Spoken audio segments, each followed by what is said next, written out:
We popped down to the Motor Torque garage at lunchtime and got the keys to the Hyundai ix35. This is the replacement for the Hyundai Tucson. The Tucson, to be fair, wasn't exactly brilliant, but the ix35 has moved the game on. This car is pretty good to look at.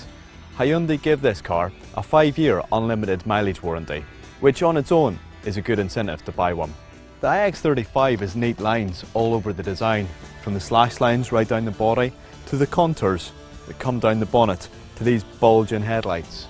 There's also the distinctive grille that gives quite an on-road presence, gives it a sporty stance and quite a mean look as well. Hyundai has come on leaps and bounds in terms of quality, especially on the interior. You know, the Tucson, well, it wasn't that good, but now Hyundai are up there with the Ford Kuga and the Toyota RAV4. The plastics are soft to touch, it's a really good step forward. And the dials look durable and, you know, they're actually not that bad. But there's plenty of kit on the ix35. You've got your media, you've got your iPods compatibility, you've also got Bluetooth. And on this car, it's the premium trim, but it's also got the media pack. So that gives you touch screen, sat nav, and it also gives you a reversing camera. So if you're in cramped spaces in town centres, it's very, very useful. Also, moving on to the steering wheel, you've got your steering wheel mounted controls, which is great because you don't need to take your hands off the wheel to fiddle about with either the Bluetooth or the radio controls. This car has got an auto box as well, 6-speed auto box, which is pretty good. And also, because it's the 4-wheel drive version, you've got your hill descent control, which is brilliant when you're coming down steep inclines, and also when in muddy steep inclines as well. This slows the car down to almost a stop and then just brings you gently down the hill. It's also got diff lock as well, so you can switch it on or off when you go on to rough terrain. So up front, this car's pretty good. So we'll have a look in the boot and see how practical it is. For appeal, we give the Hyundai ix35 3.5 stars. On the practicality front, the Hyundai ix35 is very, very good. If we lift the boot, we can see that the load space is vast. With the seats in place, you've got 591 litres of load space, and that is massive. That's bigger than a Ford Kuga or a Toyota RAV4. Fold the rear bench flat, and this expands to 1,436. Now, if you need any more space than that, you may have to go up a sector and get an even bigger car.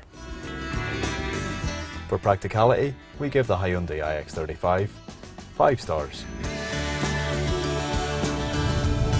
On road today, we have Hyundai's ix35.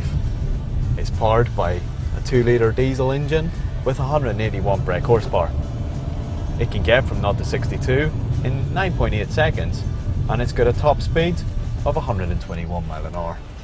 Performance for this size of vehicle is pretty good. It's got enough torque through the gears, and the auto box is smooth when in automatic mode. For performance, we give the ix35 3.5 stars. When it comes to ride and handling, the Hyundai ix35 is pretty decent. It's not as good as a Ford Kuga, but it's up there with the Toyota RAV4. Dimensionally, the ix35 is actually shorter in length than Vauxhall's Astra. But the problem with the ix35 is it's quite a lot taller than the Astra, which makes it less nimble. When compared to Ford's Kuga, the Kuga is more nimble and more agile than the ix35. The ix35 does feel like a big car when you're driving it. It's really comfortable on the motorways, but on the B roads it does lurch and lean a little bit. Probably a little bit too much for those drivers with enthusiastic tendencies. For ride and handling, we give Hyundai's ix35 3.5 stars. The Hyundai ix35 in premium trim level with the 2-litre diesel engine and 4-wheel drive costs £25,450. Now that may sound quite a lot, but you're getting a lot of kit for that sort of money. The X35 emits 189 grams per kilometre, which places it in VED Band J, and that's pretty good compared to rivals. It also has a combined MPG of 39.2. In real world driving, you'd probably get low 30s to mid 30s. For ownership, we give the Hyundai ix35 5 stars. So all in all, to summarise, the ix35 is a very good package. This version comes with 4-wheel drive, and the boot is one of the biggest in the sector. We give the ix35 4 motor torque stars. If you've got any thoughts on this car, then leave them in the comment box below. Alternatively, follow me on Twitter or subscribe to our YouTube channel.